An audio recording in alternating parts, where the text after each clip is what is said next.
Warning, this video is rated PG-13 for mild cursing. What's up, guys? How you doing? My name is Paul and welcome to the channel. If you enjoy horrible humor and like watching videos, you should subscribe because we do that stuff here. So, the first curse exotic handed to us at rank 5 by the gunsmith. Clearly meant to be the opposite answer to what the last word is for PvP. They're the same model, slightly different colors. One's got the word first in it, the other one's got the word last in it. Clearly they're related. I do want to go on the record to just kind of put a prediction out there. I think what they were trying to do with the first curse was to develop it into a PvE alternative to what the kind of presence that the last word is for Crucible. I felt like they wanted to have one of each, if you will.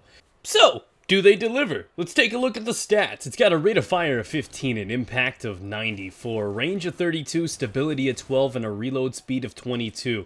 Now, to break this down, I want to compare this to the other hand cannon exotics out there. This gun compared to the other exotics is pretty much worst in class, with the exception of the last word with range. This gun is one of the worst in the game with range, which makes no sense, seeing as how you would expect something with a higher impact to actually have one of the highest ranges, so it'd be more viable for PvE or longer medium range engagements in Crucible, but that's not the case with this gun. The stability is abysmal, and the reload speed is worst in class as well, so with all of those things coming together, you don't have a very good statistical backing for the first curse, and it's really scary, to be honest. Oh, the nightmares don't stop there. This thing fires at 120 rounds per minute, a reload speed of 3.5 to 4 seconds, and the aim assist is actually best in class. We win something, yeah! And a pretty solid 8 rounds in the mag capacity. So, let's break this down a little further. This thing torments Titans with 95 damage to the head. It can kill in up to 3 shots in a second flat. Damage to the body coming in at 64, which is a 4-shot to kill at 1.5 seconds. So this thing pretty much pops out 1 shot every half second. So, this is the part of the video where we talk about my feelings. I honestly, despite the stats saying otherwise, I really love this gun in Crucible, and if it wasn't for the state of where hand cannons are right now with the overwhelming strength of the Thorn and the last word, guns like this would truly thrive because, and I often joke with my friends saying that this is my favorite scout rifle, if you use it properly, it can be extremely reliable. Its first curse perk is great. Triple tap is awesome. It doesn't come in handy too much in PvP, but in PvE, there's value there. And what I truly love about this first curse perk is it does, and I feel like the one thing in the one area that you notice that it gets better is the stability. You're not going to notice too much a difference in range and movement speed and everything like that, but the stability is noticeable, not to mention that mag refund on the precision kills is great.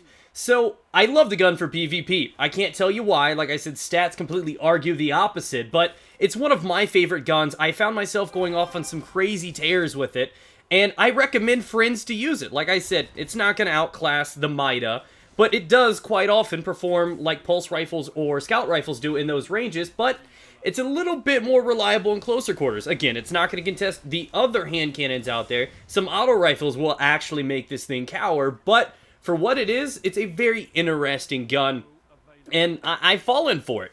And maybe you guys would like it too. So, on paper, this thing, like I said, is not very attractive. It's not got a lot going for it, and it's quite intimidating, especially seeing as how it was before it actually got a buff. But at the end of the day, I like the gun, and seeing as how it's a very rare kind of archetype that it's in, I think only shared in year 2 with the Judith, which is the Arms Day, I think that, you know, it deserves a little bit more love and attention, and I feel like with proper tuning and some of those other exotic hand cannons to be toned down a little bit, you would truly see a growing presence with this weapon, and you just have to use it right. If you start and have the mindset to use this weapon like you would the last word or the Thorn or something like that, it has the quick time to kill in close quarters, you're going to screw up.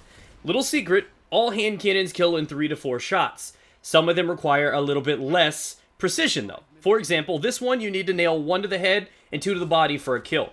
The next tier up you need 2 to the head, 1 to the body, and the final tier you need 3 to the head if you want to kill in 3 shots. So, I mean, there's high risk, high reward situations. You just gotta find what works best for you. So this gun is not one you want to be aggressive with. This is a gun that I would recommend you guys to carry a shotgun on the hip with because, well, let's just face it, it's going to save you in a few different situations.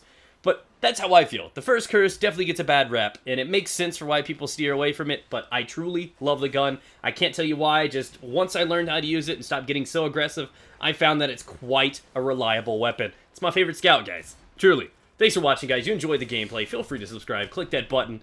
Tell me what you think in the comment section of this weapon. Curious to see what you guys think. And feel free to continue browsing the channel by clicking one of the 2 videos on the screen or clicking that playlist button and find out what other guns we have done in the past. Take care, guys.